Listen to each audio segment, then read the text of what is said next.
La semaine du ministre des Sports et Loisirs allant du 20 au 26 juin a démarré par la remise du trophée au Football Club féminin Amani de Kinshasa, vainqueur du 12e championnat national dames grâce à sa victoire 1-0 sur Bikira au Stade des Martyrs de Kinshasa, couronnant ainsi l'épilogue de cette compétition. Cette finale des dames est l'une des dernières que le Stade des Martyrs a accueillie avant que ne soient lancés les travaux de réhabilitation de cette infrastructure sportive, finale à laquelle a assisté le gouverneur du Congo central, Atumatu Bwana, qui a par la suite été mis au parfum par le ministre des Sports et Loisirs, Serge Kondé, du choix de faire du Stade Lumumba de Matadi une alternative au Stade des Martyrs lors de la campagne des éliminatoires à la prochaine Coupe du Monde. Le ministère national a pensé qu'il faut avoir plusieurs plans par rapport aux travaux qui vont s'exécuter ici au Stade de Martyrs. Et que parmi les stades qui rentrent dans le plan B, il y a le Stade Lumumba qui est retenu.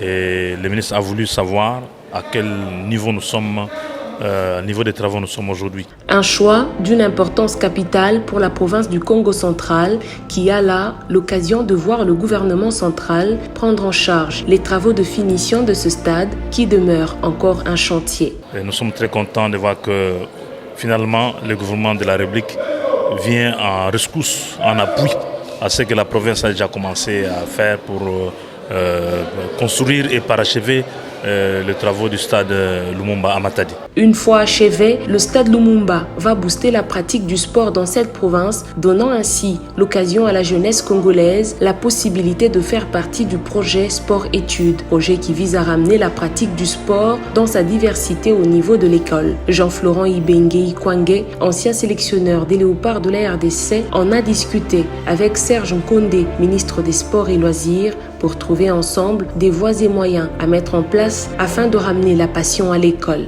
Pour moi, on ne peut pas être un pays de champions sans pratiquer le sport à l'école.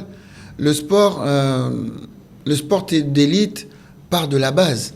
Et la base se trouve où? La base se trouve à l'école. Les enfants sont à l'école. Le coach de l'ASV Club veut pour sa part amener la République démocratique du Congo à canaliser les talents qu'elle regorge en commençant par la base, ce qui cadre avec la vision du ministère des Sports et Loisirs. Il est important de penser justement à avoir une vision différente, surtout ici en Afrique, de s'occuper un petit peu, comme on dit, de la population. On est le peuple d'abord, le peuple commence par les enfants.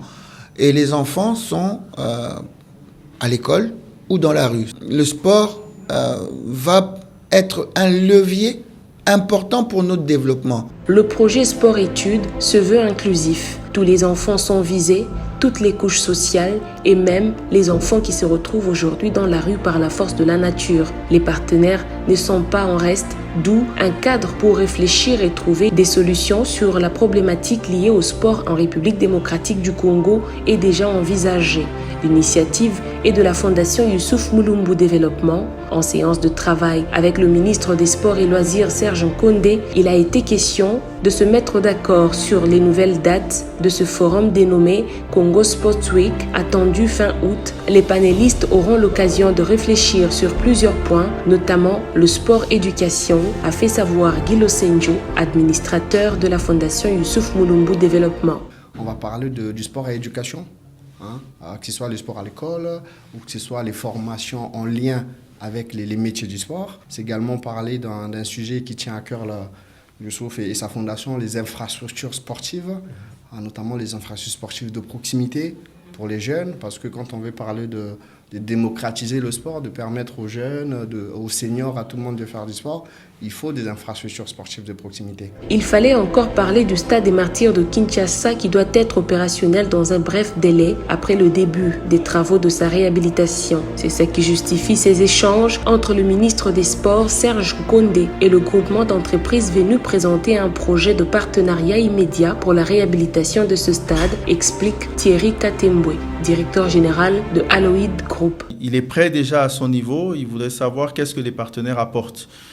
Parce qu'il n'est pas non plus main vide. Il a déjà un cahier de charge, il a un canevas qui est fait et il nous a donné un délai très court. Nous avons un programme de PPP qui est un programme immédiat, un projet de partenariat immédiat pour la réhabilitation et la mise en service du Stade des Martyrs. Enfin, comme toutes les fins de semaine, le ministre des Sports et Loisirs a pris part par visioconférence au Conseil des ministres présidé par Samalukonde Kyenge, Premier ministre.